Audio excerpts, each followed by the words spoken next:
नमस्ते सदावत्सले मातृभूमि। हिजाब इशू हमारे देश में इस समय खूब चरम पर है और हिजाब इशू इतने चरम पर है कि ओवैसी जैसे लोग पब्लिक में भाषण दे रहे हैं। कांग्रेस ने तो यहाँ तक कह दिया, एक महिला होते हुए प्रियंका वाड्रा ने यहाँ तक कह दिया कि बिकनी पहनकर भारत में घूमे तो क्या बुराई है। और तमाम तरह के समाजवादी पार्टी के लोग, कांग्रेस के लोग और पता नहीं कौन कौन, ये सब अपने अपने तरह से खूब स्टेटमेंट दे रहे हैं, जितने स्टेटमेंट वो दे सकते हैं। अब सवाल यहाँ पर पैदा होता है कि बुर्का या जो हिजाब प्रथा है, हिजाब प्रथा पर क्या पहले से भारत में किसी ने मंथन किया है क्या? मैं डॉक्टर अंबेडकर की एक पुस्तक का हवाला आपको दूंगा कि डॉक्टर अंबेडकर ने भारत के विभाजन पर एक पुस्तक लिखी है, भारत या पाकिस्तान का विभाजन।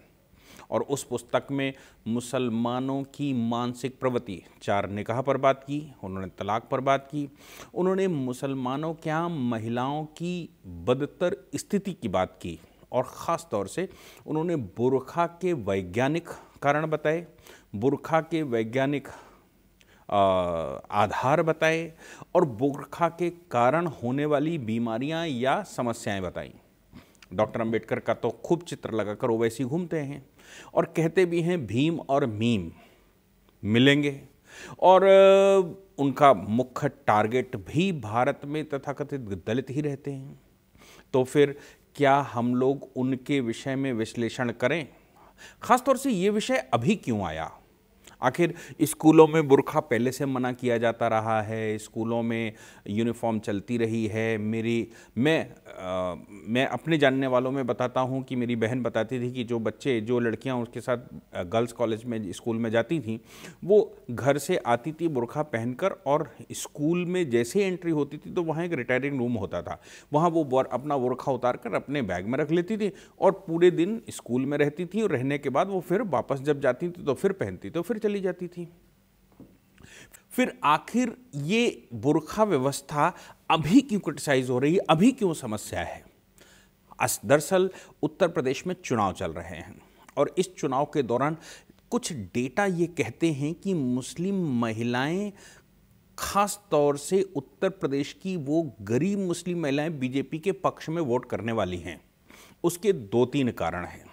उसका पहला कारण तो वो जो ट्रिपल तलाक पर उन्होंने वॉर किया, वो ट्रिपल तलाक रोक दिया। तो हम सब जानते ही हैं कि ट्रिपल तलाक महिलाओं के लिए कितनी बुरी प्रथा मुसलमानों में थी, कभी भी तलाक दिया और जाने दो। दूसरा, मेंटेनेंस की व्यवस्था और उस पर ट्रिपल तलाक में जेल की व्यवस्था कर दी। दूसरा बड़ा कारण ये है कि उत्तर प्रदेश के अंदर लगभग 2.25 करोड़, फिर से डेटा याद करिए, 2.25 करोड़ सिलेंडर या गैस कनेक्शन भारत सरकार ने, उत्तर प्रदेश सरकार ने प्रोवाइड किए हैं। और ऐसा कहते हैं इन 2.25 करोड़ में लगभग 50 से 60 लाख या उससे बड़ी संख्या केवल मुसलमानों के यहाँ गई है। तो आप सोच लीजिए कि 50-60 लाख सिलेंडर और ऊपर से ये जो फ्री खाने की व्यवस्था कोविड के समय पर की, इसने उनको रोशनी दी है। दूसरा, उत्तर प्रदेश में मकानों की संख्या में 20 लाख से ऊपर मकान, ऐसा कहते हैं, या उसके नज़दीक कहीं वो मकान, उससे कम कह सकते हैं, वो मुसलमानों के यहाँ गए हैं। शौचालयों की सबसे बड़ी संख्या मुसलमानों को मिली है। तो फिर ये जो मुस्लिम महिलाएं हैं, उनका हृदय अभी भी थोड़ा हिंदू हृदय है, यानी कि भारतीय दिल थोड़ा सा धड़कता है। तो ये उम्मीद है कि महिलाएं अंदर अंदर बीजेपी को वोट देंगी, क्योंकि वो ट्रिपल तलाक के साथ साथ वो बीजेपी जो है वो भविष्य में रोकने वाली है 4 निकाह को, ऐसा कहते हैं। यूनिफॉर्म सिविल कोड लाकर महिलाओं को अधिकार देने वाली है। तो जब ऐसी परिस्थिति, जो 4 निकाह को रोकने का प्लान बीजेपी बना रही है यूनिफॉर्म सिविल कोड लाकर, तो फिर महिलाओं का वोट तो 100% मिलना ही है। नहीं 100% मिलेगा तो 60% मिलेगा। अब ऐसा कहते हैं कि उत्तर प्रदेश में 20% वोट या 16 से 20% के बीच में मुसलमानों का है, तो 10% महिलाओं का भी है। 10% अगर महिलाओं का है तो टोटल वोट अगर 9 करोड़ पड़ता है, तो ये मान के चलें कि 1 करोड़ वोट मुस्लिम महिलाओं का है। और अगर 1 करोड़ वोट बढ़ जाता है, आप सोच लीजिए कि जब 5 करोड़ के ऊपर के वोट मिलते हैं, 5 करोड़ वोट जिस पार्टी को मिलते हैं वो सरकार बनाती है और फुल बहुमत से नहीं 300 के पार जाती है। तो फिर अगर मुस्लिम महिलाओं का वोट मिल गया, 1 करोड़ वोट मिल गया लगभग, मैं 1 करोड़ में से कुछ कम कर दूं 75 लाख वोट भी मिल गया, तो अगर हिंदुओं का वोट उनको 5 करोड़ मिलने वाला है और ये 75 लाख मिल गया तो 350 पार हो जाएगा। तो क्या प्लान बनाया? प्लान ये बनाया कि किसी तरह से मुस्लिम महिलाओं को यहाँ डिस्टर्ब कर दिया जाए उत्तर प्रदेश में। अगर मुस्लिम महिलाएं उत्तर प्रदेश में डिस्टर्ब हो जाती हैं तो फिर बहुत आसान हो जाएगा उत्तर प्रदेश में जीतना। उत्तर प्रदेश में उनका जो अपोजिशन है उसका पलड़ा थोड़ा ठीक होने में, भारी की तो बात मैं नहीं कह सकता, लेकिन थोड़ा ठीक हो जाएगा और बीजेपी जो प्रचंड बहुमत से जीत सकती है जिसमें मुस्लिम महिलाओं को मिल सकता है। तो फिर हिजाब इशू उठाया गया जबरदस्ती। अब उत्तर प्रदेश में उठाओगे तो योगी आदित्यनाथ जी की सरकार है, आप जानते हो क्या करोगे। असम में उठाओगे तो वहाँ हेमंत बिस्वा शर्मा जी की सरकार है, वहाँ क्या होगा। तो कर्नाटक से ये विषय उठाया, कर्नाटक से विषय उठाकर और इस पर PIL डाली गई और कोर्ट में केस किया गया और फिर वो विवाद पैदा किया और वो आगे बढ़ गया। तो इससे क्या हुआ कि उत्तर प्रदेश में भी मुस्लिम महिलाओं के मन में जो सॉफ्ट कॉर्नर है वो सॉफ्ट कॉर्नर कहीं हार्ड कॉर्नर बदल जाए और चुनाव में ऐसी व्यवस्था हो जाए, खासतौर से पश्चिमी उत्तर प्रदेश जिसमें पहले चरण का परसों चुनाव, 2 दिन बाद चुनाव होने वाला है और उस 2 दिन बाद जो चुनाव होने वाला है उसमें अगर ये लहर फैल जाए तो आप समझ सकते हैं कि पश्चिमी उत्तर प्रदेश मुस्लिम बहुल क्षेत्र है और मुस्लिम बहुल क्षेत्र में अगर मुस्लिम महिलाओं का वोट वो बचा ले पाए तो फिर एक बड़ा परिवर्तन, एक बड़ा दांव वो खेल पाएंगे। इसलिए ये सारा ड्रामा चल रहा है। लेकिन हम लोग बात करने वाले हैं डॉक्टर अंबेडकर की, क्योंकि लगातार ये लोग जो भीम और मीम का ड्रामा करते रहते हैं। हालांकि जोगेंद्र मंडल वाला मामला तो सबको मालूम ही पड़ गया है देश में कि मंडल साहब को जिना खींच कर ले गए थे, भीम और मीम उन्होंने भी दिखाया था और भीम मीम दिखाकर यानी कि दलित मुस्लिम समीकरण दिखाकर बांग्लादेश का जो आज हिस्सा है उसमें बहुत बड़े 2 बड़े डिस्ट्रिक्ट वो ले पाए थे उस हिस्से में और उनको वहाँ लॉ मिनिस्टर बनाया था और बाद में उनका क्या हश्र किया, वो बेचारे बंगाल में अपना बुढ़ापा उन्होंने काटा, वहाँ से भागकर चले आए थे। खैर, हम लोग चर्चा करने वाले हैं डॉक्टर अंबेडकर की पुस्तक में जिसमें उन्होंने पर्दा प्रथा को लेकर या और जो 4 तलाक, ट्रिपल तलाक है या 4 निकाह हैं, इनको लेकर चर्चा की है। उस पर मैं उनकी जो पुस्तक है उस पुस्तक में पेज वाइज जो लिखा है उस पेज वाइज हम पढ़कर आपको सुनाएंगे, आप उसको समझ लीजिए। पुस्तक के 10वें अध्याय के पेज नंबर 231 पर उन्होंने लिखा है पर्दा प्रथा की वजह से मुस्लिम महिलाएं अन्य जातियों की महिलाओं से पिछड़ जाती हैं। अन्य जातियों मतलब कि जिनको वो दलित मानते हैं, जिनको वो पिछड़ा मानते हैं, उनसे भी बहुत पिछड़ जाती हैं। वो किसी भी तरह की बाहरी गतिविधियों में भाग नहीं ले पाती हैं, जिसके चलते उनमें एक प्रकार की दासता और हीनता की मनोवृत्ति बनी रहती है। उनमें ज्ञान प्राप्ति की इच्छा भी नहीं रहती क्योंकि उन्हें यही सिखाया जाता है कि वो घर की 4 दीवारी के बाहर वे अन्य किसी बात में रुचि न लें।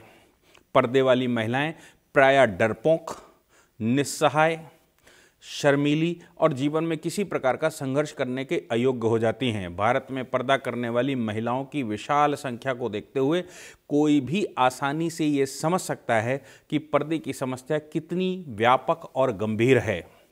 अब देख लीजिए, डॉक्टर अंबेडकर ये कहते हैं, हालांकि वो केवल मुस्लिम के लिए नहीं कहते, वो हिंदुओं की महिलाओं के लिए भी कहते हैं कि जिनके बहुत पर्दा लंबा लंबा डाला जाता है, बहुत उनको बंद करके रखा जाता है, वो भारत की एक विशेष समस्या है। और अगर महिलाओं को जब तक बाहर आज़ादी नहीं मिलेगी, जब तक पूरा अधिकार नहीं मिलेगा, जब तक वो समाज में सहयोग नहीं करेंगी, अगर भारत में 100 करोड़ 125 करोड़ लोग हैं तो उसमें 50-60 करोड़ महिलाएं हैं, 50-60 करोड़ में से अगर 50% भी एक्टिव हो जाएं व्यापारिक रूप से, मानसिक रूप से या जो प्रोग्रेस है, तो फिर बहुत कुछ होने वाला है। आगे वो इसी बुक की पेज नंबर 231 में लिखते हैं, पर्दा प्रथा ने मुस्लिम महिलाओं को मुस्लिम पुरुषों की नैतिकता पर विपरीत प्रभाव डाला है।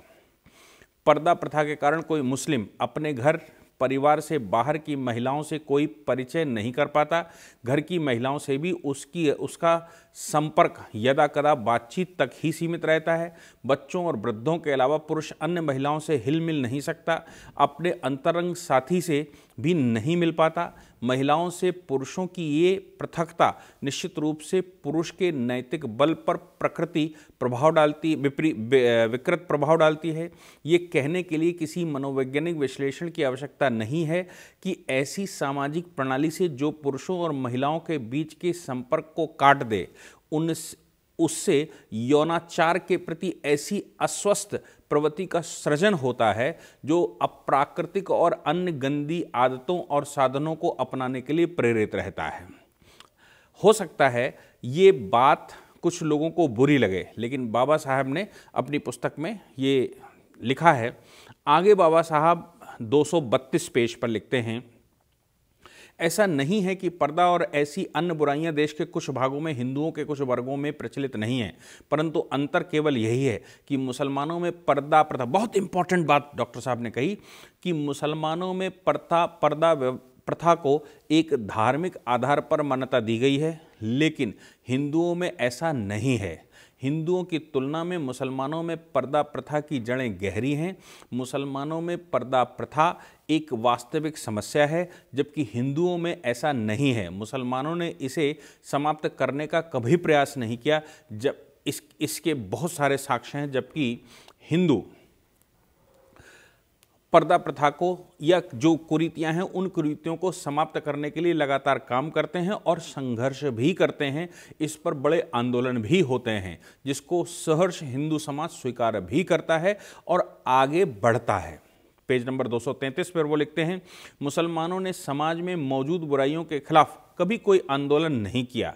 हिंदुओं में भी सामाजिक बुराइयां मौजूद हैं, लेकिन अच्छी बात यह है कि वो अपनी इस गलती को मानते हैं और उसके खिलाफ आंदोलन भी चला रहे हैं। लेकिन मुसलमान तो ये मानते ही नहीं हैं कि उनके समाज में कोई बुराई है भी। दरअसल मुसलमान समाज सुधार के प्रबल विरोधी हैं। ये डॉक्टर साहब ने कहा। आगे डॉक्टर साहब पेज नंबर 235 पर कहते हैं, हिंदुओं के वर्चस्व की वजह से मुसलमान हर उस चीज़ को सुरक्षित रखने पर जोर देता है जो कि इस्लामी है।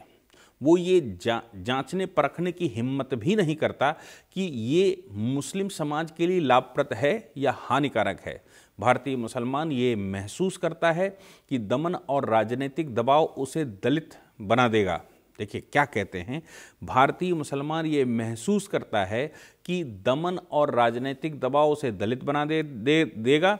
इसी के चलते वो हिंदुओं की सामाजिक और राजनीतिक सोच में विलीन होने से बचता है और इसीलिए भारत का मुसलमान अन्य देशों के मुसलमानों की तुलना में सामाजिक सुधार के मामले में पिछड़ा हुआ है और वो मानने को बिल्कुल तैयार नहीं है।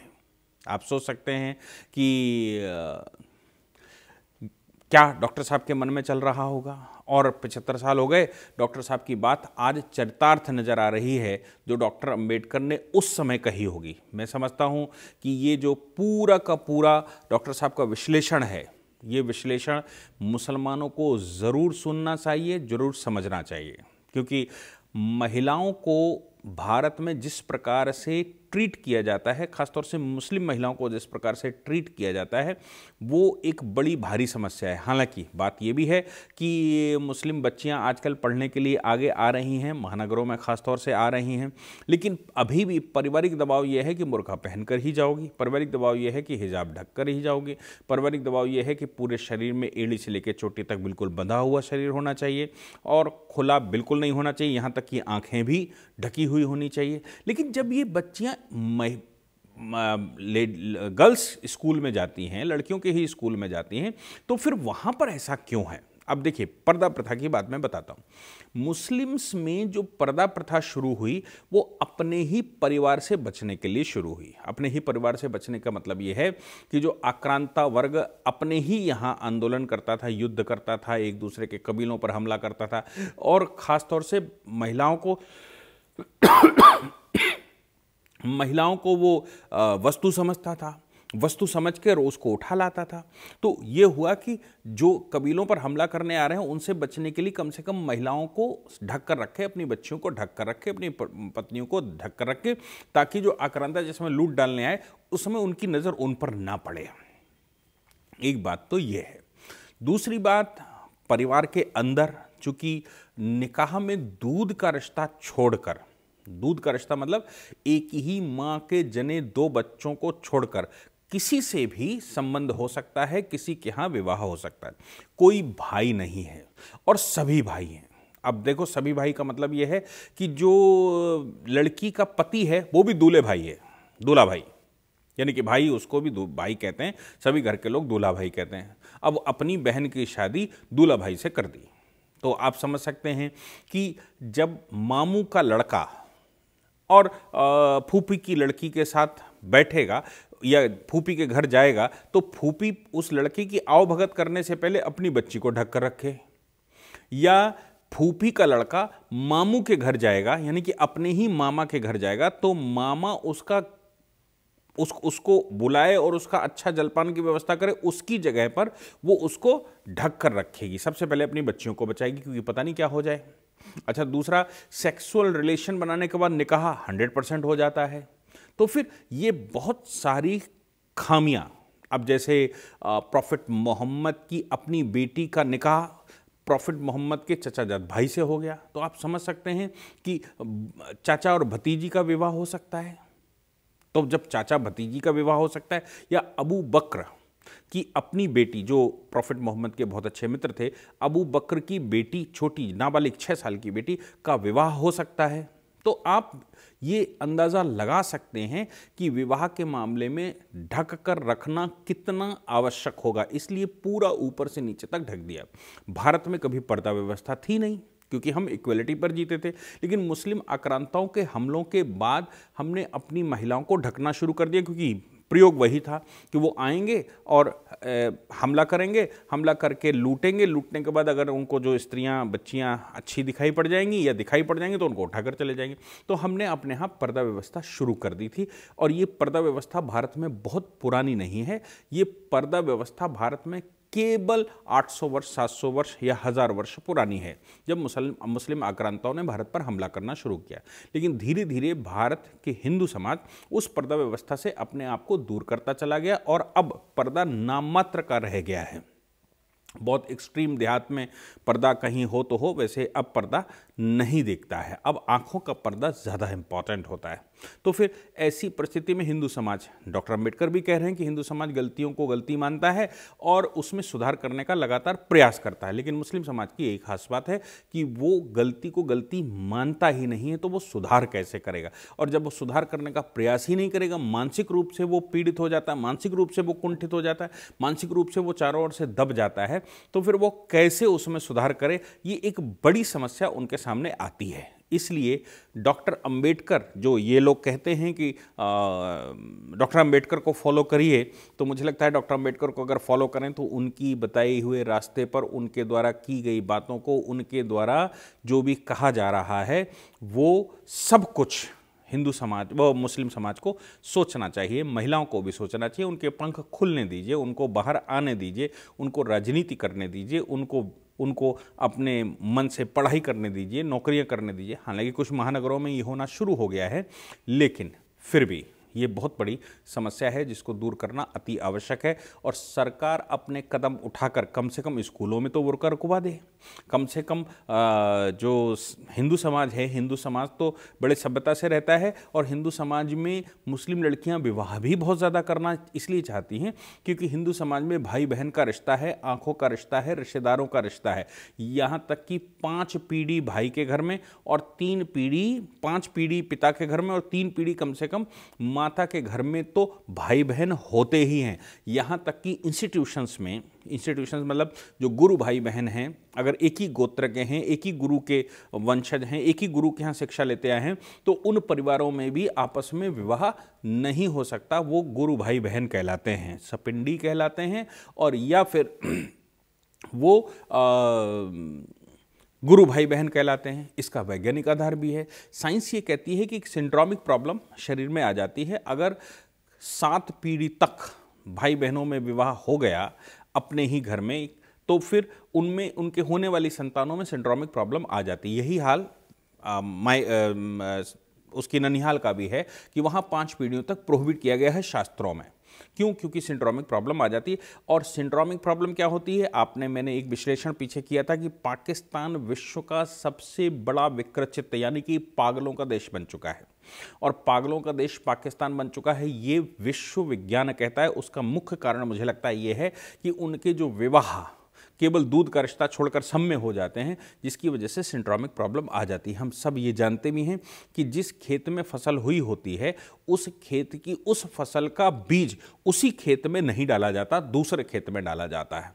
अगर उसी खेत में डाला गया तो उसकी फसल खराब हो जाती है, और कहीं 2 बार डाल दिया गया तो 100% तीसरी फसल उसकी खराब हो जाती है। ये प्राकृतिक न्याय है, इसलिए इसको कहीं ना कहीं हमारे यहाँ समाज ने रोका है, और उसको सिस्टमेटिक विज्ञान के साथ साथ समाज साफ सुथरा सुरक्षित रहे उसकी व्यवस्था की गई है। मुझे लगता है कि आप लोग उसको अच्छे से समझ पाएंगे। मैं धन्यवाद करता हूँ वैशाली वेन शाह का। मैं देखता हूँ कि हमारी टीम बताती है कि हर एक लेक्चर में वो ये ज़रूर लिखती हैं, चलो हम सब मिलकर राष्ट्र के सम्मान में दुबे जी के समस्त वीडियो लाइक एवं फॉरवर्ड करके हम सब दुबे जी को धन्यवाद देते हैं। वैशाली बेन, आपका बहुत बहुत धन्यवाद कि आप इस तरह की चर्चा करती हैं। हमारा आपका परिचय नहीं हुआ है, लेकिन फिर भी आप हर एक लेक्चर को सुनती हैं और उसमें लिखती हैं। इसके लिए आपका बहुत बहुत शुक्रिया, बहुत बहुत धन्यवाद। शुक्रिया शब्द उर्दू का है, मैं गलती से बोल गया। बहुत बहुत धन्यवाद। जय हिंद, जय भारत, वंदे मातरम।